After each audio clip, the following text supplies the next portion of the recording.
Bismillahirrahmanirrahim. Assalamualaikum warahmatullahi wabarakatuh. Alhamdulillah, wassalatu wassalamu ala rasulillah wa ala alihi wa ashabihi wa man tabi'ahum bi ihsanin ila yaumil qiyamah. Alhamdulillah, pada malam hari ini kita dimudahkan oleh Allah Subhanahu wa taala berkumpul di salah satu rumah Allah ya. Sebelum kita mulai kajiannya, kami mengajak ayo bareng-bareng minta tolong kepada Allah supaya niat kita diluruskan. Kita duduk di sini semata-mata mengharap wajah Allah. Yaitu kita sangat mengharapkan supaya dimasukkan ke dalam surga, kemudian mendapat nikmat tertinggi yaitu memandang wajah Allah yang maha sempurna, maha indah. Pada malam hari ini kita membahas tentang istiqomah. Tahu bapak-bapak, ibu-ibu, rahasia istiqomah itu apa? Istiqomah itu adalah tanda amalan seseorang diterima oleh Allah. Kalam ulamanya begini: min alamati qabulil hasanah al-hasanatu ba'daha. Ini kaidahnya seperti itu ya. Di antara tanda diterimanya amalan seseorang, ya, kebaikan seseorang adalah kebaikan setelahnya. Paham nggak maksudnya? Jadi kebaikan yang dilakukan setelah kebaikan itu tanda kebaikan dia diterima oleh Allah. Apalagi kalau bukan istiqomah. Kalau di surah An-Nahl ayat 94 kalau nggak salah ya. Wala takunu kallati naqadat ghazlaha min ba'di quwwatin ankatha. Allah ingatkan kepada kita, janganlah kalian menjadi seperti wanita yang menguraikan kain-kainnya setelah ditenun. Ya. Tadinya kan benang. Wanita ini menenun benang tadi jadi kain kan? Mestinya kalau udah jadi kain dipakai buat nutup aurat, apa? Buat dibongkar lagi. Yang mana yang benar? Ya. Janganlah wala takunu kallatar. Saya cari ayatnya. Naqadat ya, ini.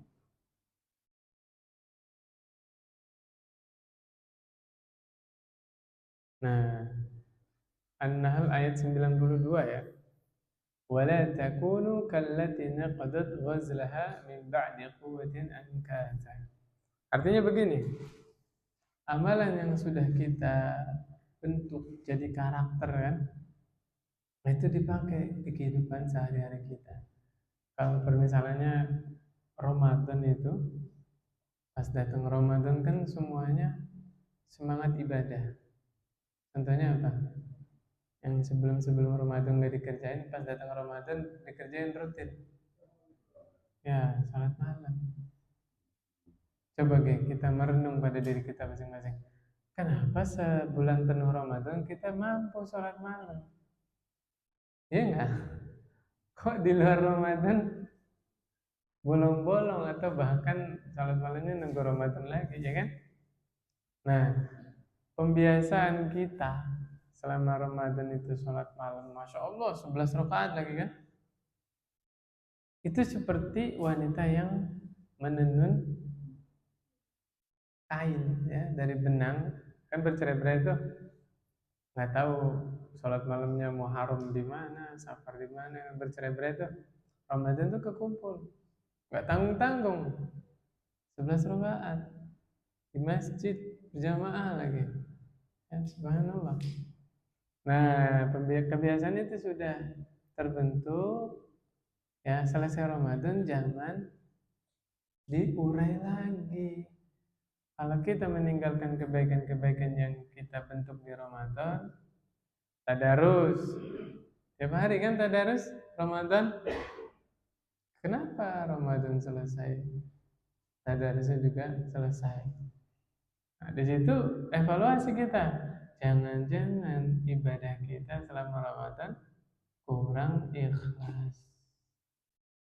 Ya, jangan-jangan ibadah kita selama Ramadan belum diterima sama Allah. Jangan-jangan ini mah bukan menjudge, memvonis, enggak ya. Ini kan ada kekhawatiran. Bagus nggak khawatir? Bagus, ya. Kenapa kita punya kepikiran ke sana? Karena tadi apa kata ulama?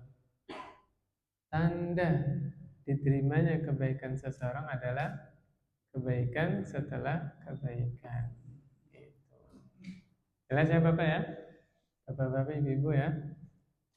Jadi ya itu tadi, kita juga nggak akan bisa istiqomah kecuali ditolong oleh Allah. Kita masuk ke dalil-dalil. Surah Hud ayat 112. Apa kata Allah? Fastaqim kama umirt, ya, kama umirta. Istiqomalah engkau sebagaimana engkau diperintah oleh Allah. Jadi istiqomah itu ternyata bahasa Arab yang diadopsi ke Indonesia.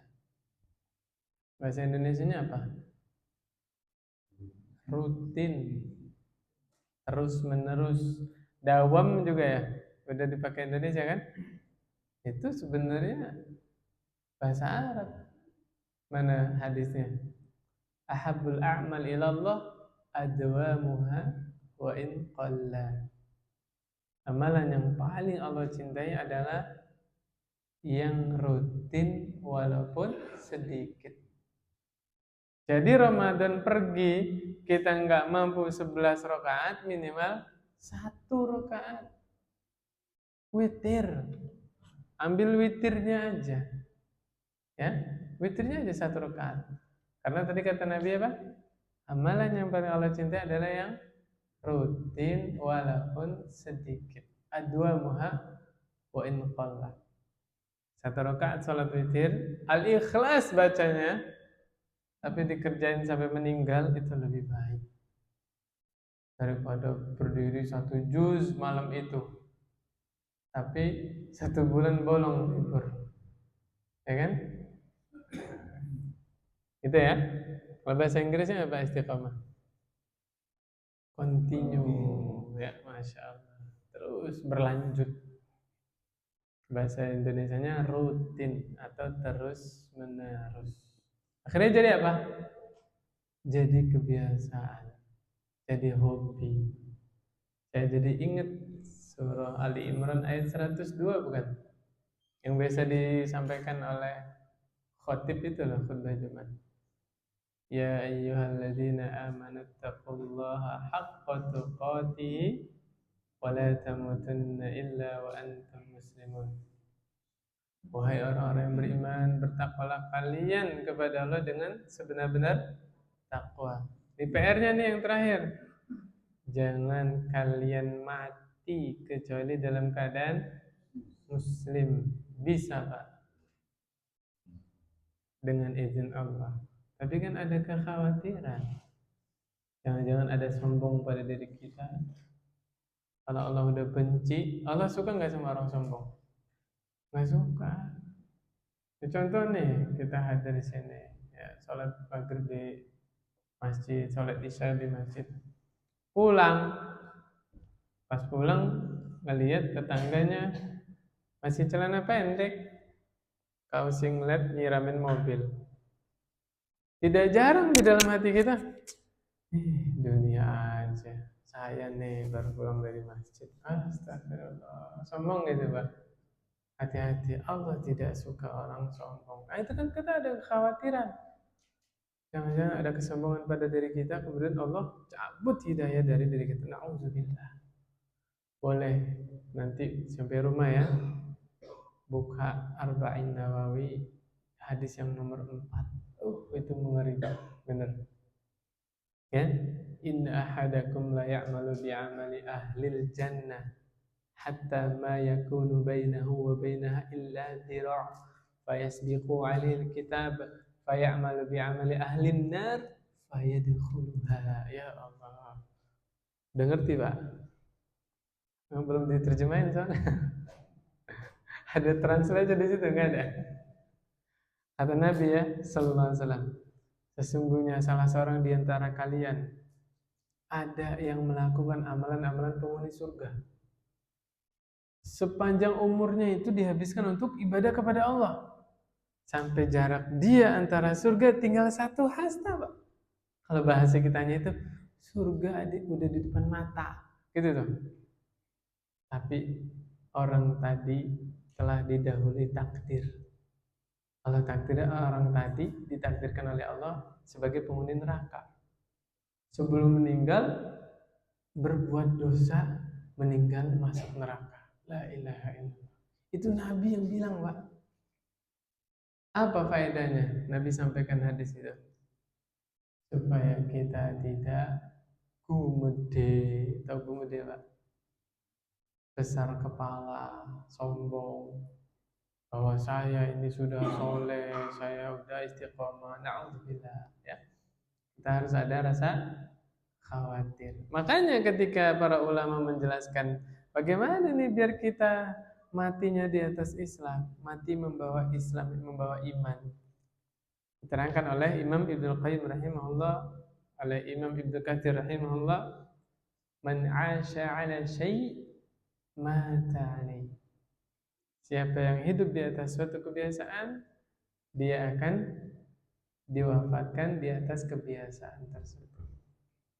Kalau satu kalimatnya Pak, bikin aja quotes status WA nggak apa-apa. Seseorang diwafatkan berdasarkan hobinya. Ada orang mati di atas meja biliar. Kira-kira hobinya apa Pak? Main bekel. Paham ya maksud saya ya? Na'udzubillah. Orang mati di atas perut pelacurnya. Ada tidak? Bahkan ya punten ya, na'udzubillah, ada yang gancet, tahu Pak? La haula wala quwwata illa billah. Ya kan? Seseorang diwafatkan di atas kebiasaan. Tapi tidak jarang ada orang lagi khutbah Jumat meninggal. Kemarin ya, Ustadz siapa? Yahya Waloni ya. Beliau kan mantan pendeta. Mungkin berapa ribu orang masuk Islam lewat tangan beliau, kita nggak ngerti kan? Dan Allah suka, di antara ibadah yang paling Allah suka itu kita menjadi sebab orang lain dapat hidayah. Itu sebesar-besar apa ibadah. Kenapa? Jariyah. Iya. Jangan sebaliknya, na'udzubillah. Kita menjadi sebab orang lain terhalang dari hidayah. Itu karakter orang kafir, Pak, menghalang-halangi manusia dari jalan Allah. Alladzina kafaru wa saddu an sabilillah. Ya. Ya mohon maaf ini punten ini ya. Termasuk ya apa namanya yang saya tidak setuju adalah tindakan pembubaran pengajian. Ya. Yang dibubarin itu yang maksiat. Bener gak sih? Yang dibubarin yang maksiat. Ini udah bener ngaji di masjid. Apa namanya? Materinya juga terbuka umum kan? Bukan sembunyi-sembunyi. Ya, la haula wala quwwata illa billah. Ya, khawatir, ini mah khawatir, kita nggak nuduh ya. Khawatir masuk kategori menghalangi manusia dari jalan Allah. Mestinya kita menjadi sebab orang lain dapat hidayah. Ada juga yang meninggal dalam keadaan puasa, dalam keadaan baca Quran. Ya hobinya puasa sunnah, hobinya baca Quran. Siapa? Utsman bin Affan. Utsman bin Affan itu dibunuh oleh orang-orang Khawarij dalam keadaan puasa. Pernah terbayang oleh kita sahurnya di dunia, buka puasanya di akhirat. Kepikiran nggak? Saking cintanya Allah kepada Utsman, ya, radhiyallahu anhu. Beliau sahur di Madinah, tapi bukanya di mana? Di akhirat, subhanallah. Kemudian Utsman bin Affan Allah wafatkan dalam keadaan baca Quran. Sudah terkenal ya kisahnya Utsman kalau salat malam gimana Pak? Pada salat isya ya, takbiratul ihram habis Al-Fatihah yang dibaca Al-Baqarah, Ali Imran, An-Nisa, Al-Maidah, Al-An'am, Al-A'raf, Al-Anfal, At-Taubah sampai An-Nas. Padahal masih rakaat yang pertama. La ilaha illallah. Kalau Utsman bin Affan jadi imam di Masjid Al-Kahfi, jamaahnya ada nggak nih? Satu rakaat dari Al-Baqarah sampai An-Nas ya. Assalamualaikum warahmatullahi wabarakatuh. Masih ada nggak jamaahnya? Allah Akbar. Saya aja kadang-kadang ngimamin satu halaman, Pak. Ada yang batuk, ada yang bersin ya. Astagfirullah. Kembali ke sini. Ya, jadi kita juga merasa lemah. Kita nggak bisa rutin, nggak bisa istiqomah kecuali atas pertolongan Allah. Hadirkan perasaan Pak setiap saat bahwa kita ini butuh ditolong. Kita butuh dimudahkan oleh Allah Subhanahu wa taala. Jangan menjadi orang yang sombong. Tahu nggak Pak orang yang sombong itu yang bagaimana? Yang tidak mau berdoa kepada Allah. Gak mau minta pertolongan kepada Allah. Catat surah Ghafir ayat 60. Ya. Surah Ghafir. Apa kata Allah? Wa qala rabbukum ud'uni astajib lakum. Tuh, Allah lagi bicara apa ini? Tentang doa kan? Dan Rabb kalian berfirman, ud'uni, berdoalah kepadaku, aku akan ijabah. Doa itu dibagi menjadi dua, Pak. Ada doaul ibadah, doaul mas'alah. Bukan masalah, Pak ya. Pakai hamzah, mas'alah. Mas'alah artinya permintaan. As'ilah ya, pertanyaan. Kalau masalah permintaan. Ya. Soal juga bisa bermakna soal, bisa bermakna permintaan. Lanjutan ayatnya apa kata Allah? Innal ladzina yastakbiruna an ibadati sayadkhuluna jahannama dakhirin. Sesungguhnya orang-orang yang sombong dari beribadah kepadaku, mereka akan masuk ke dalam neraka jahanam dalam keadaan hina. Jadi salah satu faedah ayat tadi ya, surah Ghafir ayat 60, orang yang sombong adalah orang yang tidak mau berdoa kepada Allah, tidak mau minta kepada Allah, tidak mau beribadah kepada Allah. Itu mereka orang yang sombong. Makanya hadirkan terus perasaan di setiap ruang hidup kita bahwa saya sangat butuh kepada Allah. Ya kalau butuh dekatkanlah Allahnya. Teman-teman kalau lagi mau minjem uang ke temennya, jauh apa deketin? Ya kan? Sampai sudah jadi kebiasaan masyarakat ya. Kalau ada telepon dari siapa? Dari saudara. Ada apa? Biasa. Kalau ada butuhnya nelpon. Bener gak? Kalau nggak ada lagi nggak butuh nggak pinjam uang nggak nanya kabar itu. Ada nggak? Rata-rata. Bukan sama saudara ya, temen juga gitu ya. Dari siapa? Fulan. Kenapa? Biasa. Udah paham Pak ya? Apalagi kalau orang yang jarang bertamu tiba-tiba datang. Pas datang ngelus-ngelus dengkul. Tahu dengkul Pak? Lutut. Lututnya dilus-lus. Kira-kira ada uang nganggur nggak? Oh itu udah. Ya, kalau kita merasa butuh kepada Allah, dekati Allah Subhanahu wa taala. Di antaranya posisi hamba paling dekat dengan Allah itu pas kapan, Pak?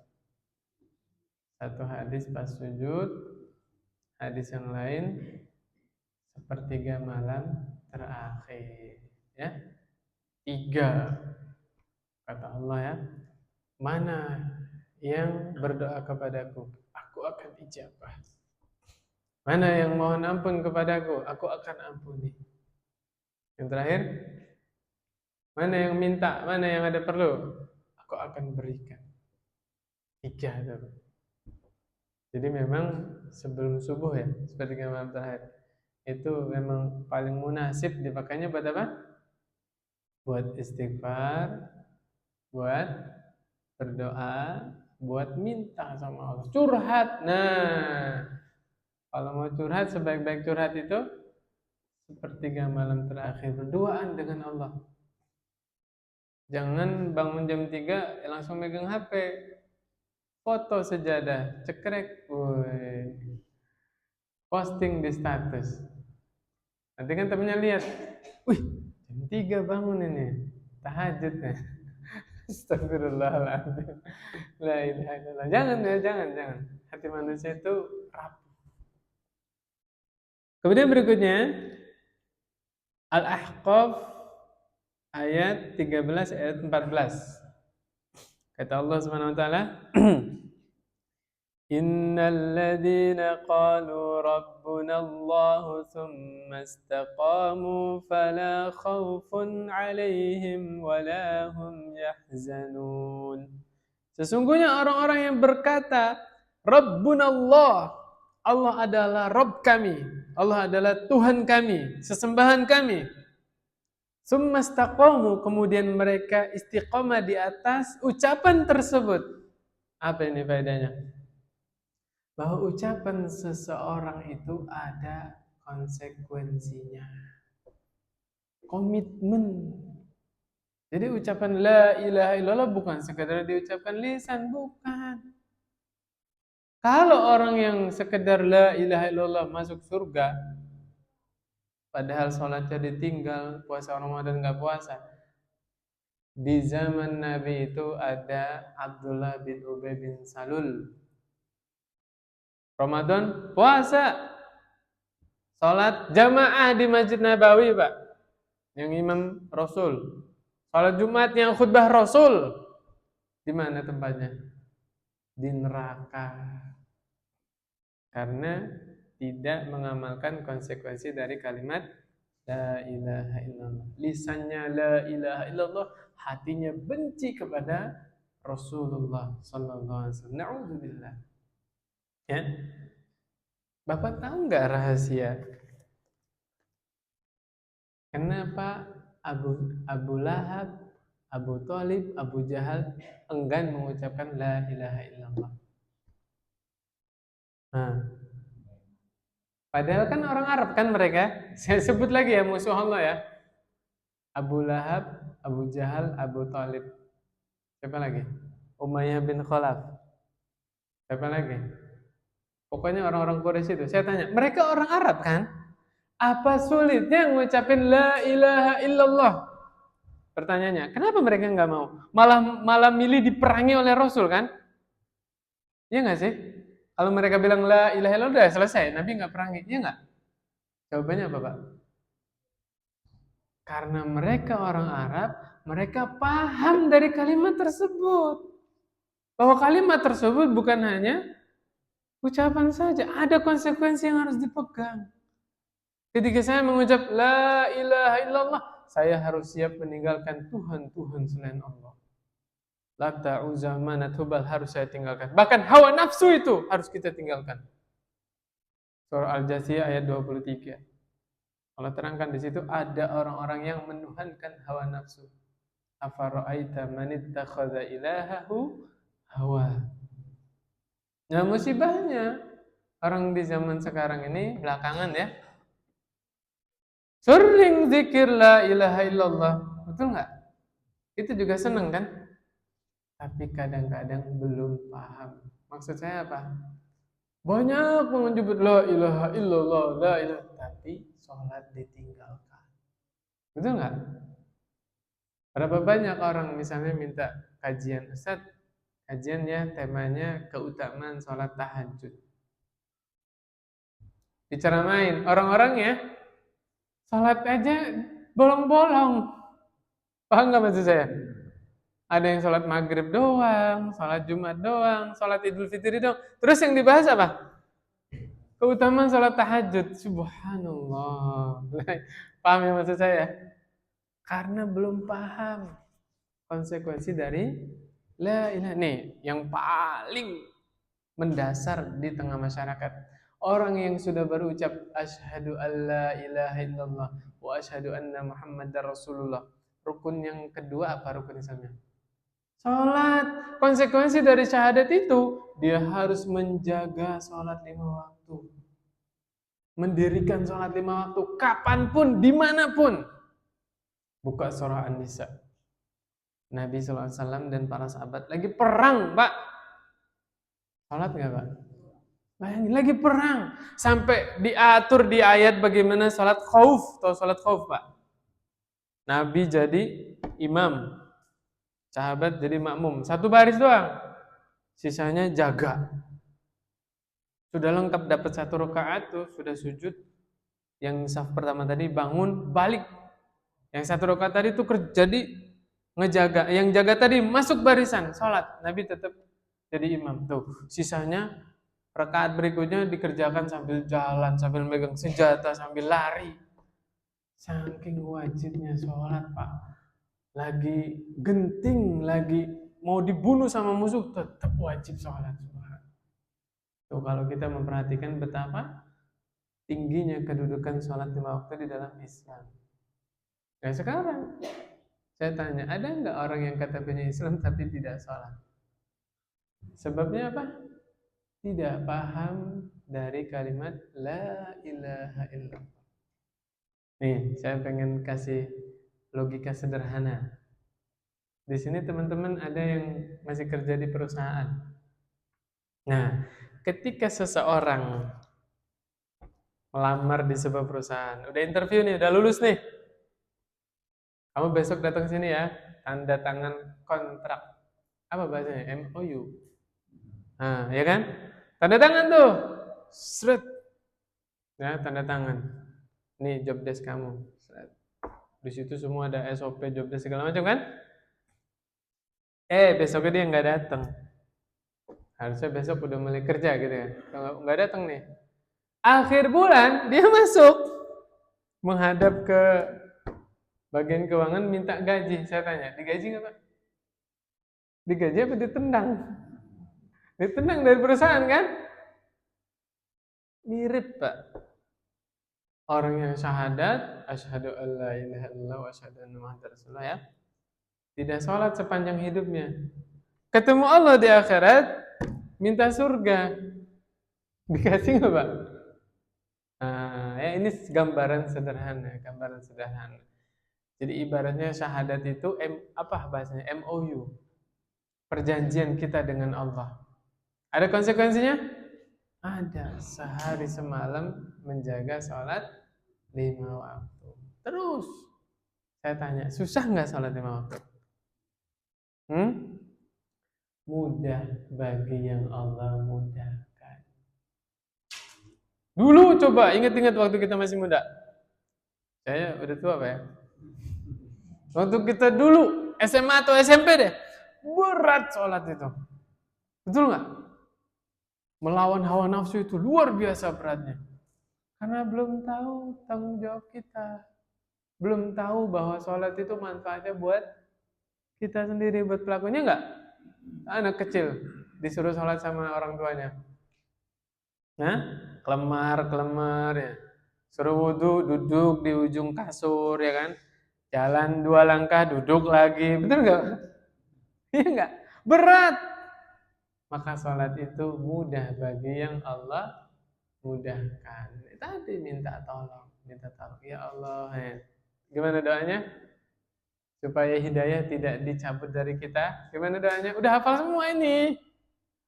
Rabbana la tuzigh qulubana ba'da iz hadaitana wa hab lana min ladunka rahmatan innaka antallah. Itu Abu Bakar kalau baca ayat itu nangis. Nangis. Karena tahu betul bagaimana dulu kehidupan jahiliyah. Surah Ali Imran itu kan apa? Baris hampir terakhir ya. Halaman pertama Ali Imran, Pak. Buka Ali Imran, nanti baris hampir terakhir itu ada doa itu. Rabbana la tuzigh qulubana ba'da idh hadaytana wa hab lana min ladunka rahmatan innaka antal wahhab. Apa artinya, Pak? Ya Rabb kami, janganlah engkau sesatkan kami setelah engkau beri hidayah kepada kami. Zaghu itu sesat. Kemudian apa? Wa hab lana min ladunka rahmatan innaka wahhab. Berikanlah kami rahmat yang ada pada sisi engkau. Innaka antal wahhab. Sesungguhnya engkau adalah al-wahhab. Apa al-wahhab? Maha pemberi. Nah, yang mengikuti al-wahhab disebut wahabi, Pak. Siapa al-wahhab? Allah Subhanahu wa ta'ala. Jelas maksud saya, Pak? Coba digali lebih detail menurut bahasa. Wahabi berarti pengikut Al-Wahhab. Siapa Al-Wahhab? Allah Subhanahu wa ta'ala. Lihat. Orang Syiah ingin mencaci maki Ahlus Sunnah, dijuluki apa? Wahabi. Ternyata Wahhab nama siapa? Nama Allah. Coba dibuka Asmaul Husna itu. Al-Wahhab, ya kan? Masya Allah ya. Wa makaru wa makarallah wallahu khairul makirin. Subhanallah. Nah, kita kembali lagi sini. Jadi, apa kata Allah tadi? Orang-orang yang berkata Allah adalah Rabb kami, tsumastaqamu, kemudian mereka istiqomah. Istiqomah di mana? Di atas ucapan tadi. Artinya apa? Mereka mengerjakan konsekuensi dari syahadatnya tadi. Apa kata Allah? Fala khaufun 'alaihim wala hum yahzanun. Ini Allah yang jamin, Pak. Orang yang beriman kemudian istiqamah di atas iman, mereka tidak akan takut dan mereka tidak akan bersedih. Tahu Pak rahasianya di mana? Karena kebahagiaan mereka sudah habis difokuskan di ibadah. Dunia itu sekedar apa? Menikmati jatah saja. Ya? Tadi sudah dicatat Arba'in Nawawi nomor 4. Bahwa belakangnya itu kan tentang apa? Orang sudah ditakdirkan oleh Allah di neraka di surga, Pak. Termasuk kita semua ini, Pak. Yang ngomong juga sama, Pak. Allah udah tahu kita nanti masuk neraka atau surga, sudah tahu. Bayangin betapa hebatnya Allah. Kita belum beres ngejalanin takdir, tapi Allah udah tahu kita tempatnya di mana? Neraka atau surga. Nah, pembuka hadisnya itu, Pak. Kalau janin udah usia berapa? 120 hari, 4 bulan. Apa kata Allah? Yursalu ilahil malak fayanfukhu fihi ruha wa yu'maru bi arba'i kalimatin. Apa? Bikatbi rizqihi wa ajalihi wa amalihi wa syaqiyyun aw sa'idun. Bayi itu udah usianya 120 hari, masa tahun? Bayi apa itu? 120 hari Allah tetapkan 4. Allah tulis rizkinya, ajalnya. Allahu Akbar ya. Yarhamukallah. Bayi ini belum lahir, ajalnya sudah Allah tulis. Kapan meninggal? Apalagi amalnya, Pak. Apa saja yang akan dia kerjakan dari baligh sampai meninggal, Allah yang catat. Bayangin, Pak. Sedetail itu takdir yang Allah tetapkan. Syaqiyun aw sa'idun. Orang ini hidupnya sengsara atau bahagia, Allah yang tetapkan. Tadi yang pertama yang ditulis apa, Pak? Rizki. Orang mukmin landasannya Al-Quran, hadis. Rizki bagi orang mukmin sudah Allah jatah. Kasar katanya gini, Pak. Kita mau ngoyoh, tahu ngoyoh, Pak? Bukan nguyuh ya. Ganti lagi artinya itu. Ngoyoh itu apa sih ngoyoh? Orang Jawa ketawa. Ngoyoh itu maksain ya. Ayo. Kalau sudah Allah tetapkan, hari ini kamu itu jatahnya 1 juta, wis. Mau melek, begadang, minum apa? Obat tidur ya. Kalau mau begadang minum apa? Ngopi ya. Kalau minum obat tidur malah tidur ya. Ya, ya tetap aja segitu rezekinya. Gak bisa ngelawan. Sebaliknya, Allah sudah tetapkan dapat rezeki sekian, mau orangnya tidur. Nyampe nggak rezekinya?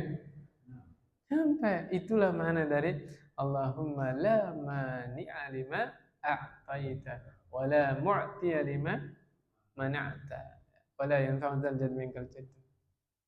Nah, kenapa orang mukmin tidak takut, tidak sedih? Karena orientasi kebahagiaannya ada di mana? Ibadah. Hari itu dia dimudahkan oleh Allah baca Quran, senangnya luar biasa. Karena ada indikasi Allah mencintai dia. Betul nggak sih? Ketika dengar azan, Allahu Akbar, sergap dia. Apa lagi tuh sergap? Ya, apa gercep? Bahasa Indonesianya sergap. Emang gercep bahasa Indonesia? Gerak cepat. Oh alah, gercep itu singkatan. Saya kira merek. Bukan. Artinya apa? Ada orang, ya, ini ya, orang nih ceritanya. Ibadahnya itu semangat, sacet. Ada kajian di mana, datang. Senggang baca Quran, azan, wudu, sholat. Mudah-mudahan dia dikehendaki kebaikan oleh Allah, ya kan? Seneng banget itu, luar biasa. Tapi sebaliknya, kalau dia nggak semangat ibadah, ya Allah, dosa apa yang saya kerjakan? Baca Quran malas, ya kan? Ke masjid malas, ke pengajian nggak semangat, ya kan? Dosa apa yang saya lakukan? Ya bahasa kitanya ya, sampai Allah mengharamkan dari ibadah. La ilaha illallah. Pengen Allah haramkan dia berbuat ibadah, apa enggak Allah menjauh dari dia kan? Nah, ini saya ingat ucapannya Hasan Al-Basri. Ini apa, cambuk ini, Pak. Ngeri saya kalau dengar ucapan ini. Karena kita termasuk orang tersebut. Min alamati i'radillahi 'anil 'abdi an yaj'ala syughlahu fima la ya'nihi. Perlu diterjemahin enggak, Pak? Perlu ya? Saya kira yang hadir anak pondok semua ini, Masya Allah. Di antara tanda Allah berpaling dari seorang hamba, Allah mulai apa? Pokoknya nggak mau nolong hamba itu lagi. Allah berpaling dari seorang hamba. Hamba tadi sibuk dengan sesuatu yang tidak bermanfaat. Bayangin.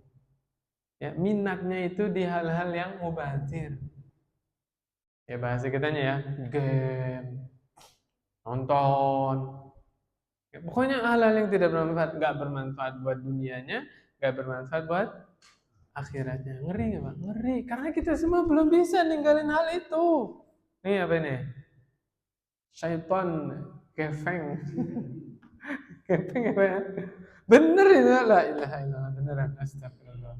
Ayo evaluasi bareng-bareng. Kalau megang mushaf, tahan berapa lama? Yo, nguapnya di lembar keberapa? Ayo evaluasi bareng-bareng. Lebaran megang ini, subhanallah, 2 jam kurang. Kurang nggak, Pak? Apalagi baru isi kuota tuh. Sekian giga. La ilaha. Betapa tipisnya iman kita, ya kan? Ngaku cinta kepada Al-Quran, tapi lebih sering berduaan dengan handphone. Astagfirullahaladzim, la ilaha. Ya? Nah, jadi sebabnya apa tadi? Orang mukmin kok, orang istiqomah kok nggak takut, nggak sedih? Karena orientasi bahagianya di mana? Di ibadah. Ya. Dia hari itu ditransfer 20 juta, biasa aja. Ya seneng pas dapat, loh, kaget gitu kan. Wajar. Tapi yang nggak begitu sumringah. Ya uang nggak dibawa mati kan, Pak? Orang mukmin tuh kalau dapat duit langsung kepikiran di kepalanya. Oh, buat SPP, kontrakan, token, bener nggak sih? Gas ya, jalan-jalan sama istri sama anak, udah gitu aja. Kalau dapat rezeki, mau buat apa disimpan-simpan? sampai bulukan, nggak dibawa mati kan? Nah, seperti itu orang mukmin. Kalau ada rezeki lebih juga, ini tahun ini bisa umroh nih insya Allah. Tuh, udah ada ininya apa namanya? Plot-plotnya ya kan? Subhanallah, itu orang mukmin Pak. Beda kebalikannya orang mukmin apa? Wa tuhibbunal mala hubban jamma wa innahu lihubbil khairi lasyadid. Apa lagi? Alladzi jama'a mala wa 'addadah. Oh, diterjemahin, Pak. Wa tuhibbunal mala hubban jamma, dan kalian mencintai harta dengan kecintaan yang sangat. Kemudian apa tadi? Wa innahu lihubbil khairi lasyadid, sama artinya. Apalagi tadi?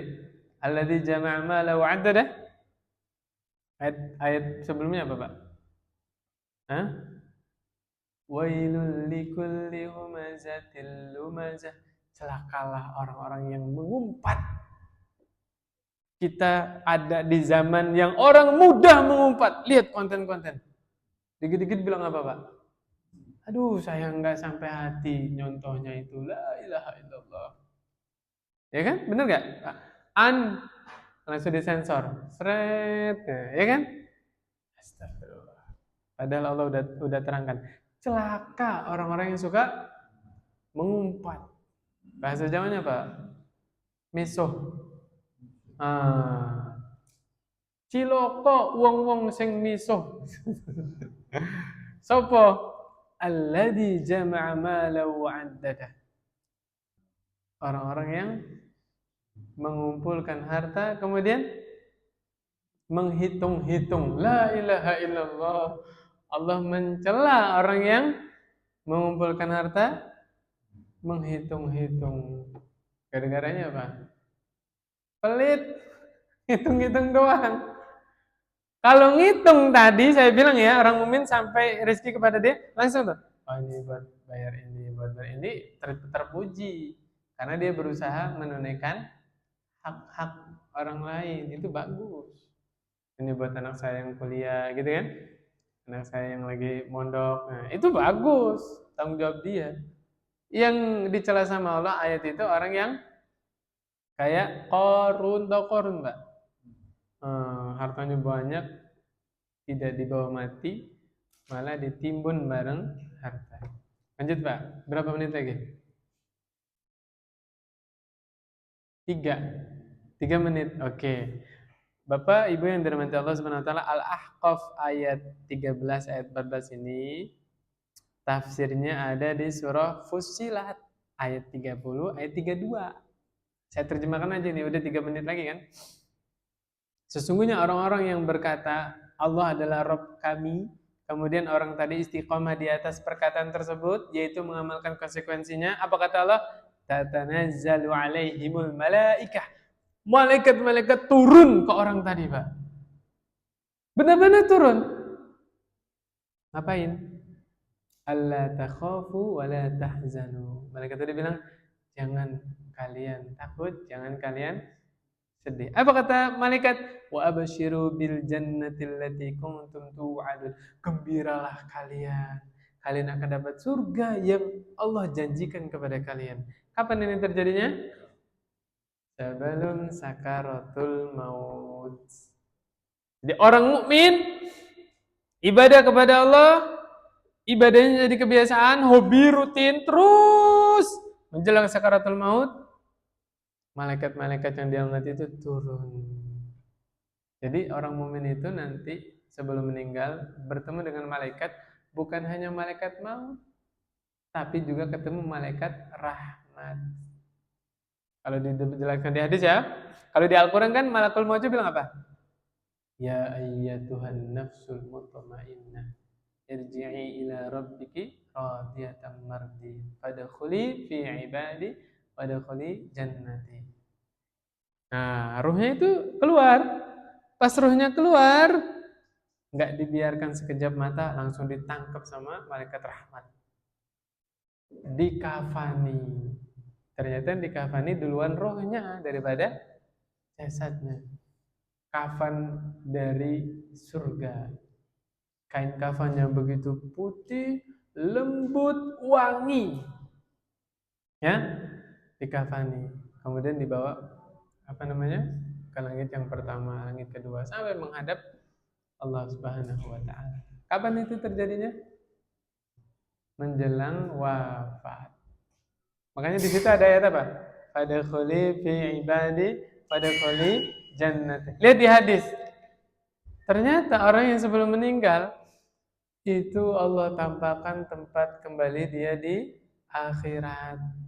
Kalau orang mukmin dia melihat surga. Itulah tafsir dari hadis. Nabi pernah bilang ke Aisyah, siapa yang rindu bertemu dengan Allah, Allah senang ketemu sama dia. Siapa yang benci ketemu dengan Allah, Allah juga tidak mau ketemu sama dia. Aisyah nanya, terakhir Pak ya. Aisyah nanya, ya Rasulullah sallallahu alaihi wasallam, emang ada orang yang enggak takut mati? Kan ketemu Allah berarti mati dulu kan? Dijelaskan oleh Nabi, bukan begitu wahai binta Abi Bakrin. Yang dimaksud adalah orang yang mukmin sebelum meninggal Allah buka di depan matanya itu seperti jendela, ya. Dia lihat tempat dia kembali di surga sehingga dia tumbuh di dalam hatinya kerinduan yang mendalam ketemu dengan Allah. Tempat baliknya di surga, Bapak tahu nggak surga ada apa? Belum pernah ke sana ya? Saya juga belum. Tapi kan ada di hadis ya. Bidadari, Pak. Istri Bapak juga ada di situ. Nah, siapa yang nggak mau ke tempat begitu kan? Maka dia semangat ketemu dengan Allah. Begitu juga sebaliknya, orang kafir sebelum wafat, ya, sebelum ketemu malaikat maut, dibuka neraka di depan dia. Siapa yang mau ke sana kan? Ketakutan, Pak. Sehingga malaikat maut ingin mencabut nyawanya. Ruhnya ini berpencar ke seluruh tubuhnya. Kalau Nabi menggambarkan rohnya orang kafir dicabut tuh seperti apa? Tangkai berduri dililit kain basah itu loh, nyangkut. Karena saking takutnya akan neraka. Subhanakallahumma wa bihamdik asyhadu an la ilaha illa anta astaghfiruka wa atubu ilaik. Assalamualaikum warahmatullahi wabarakatuh.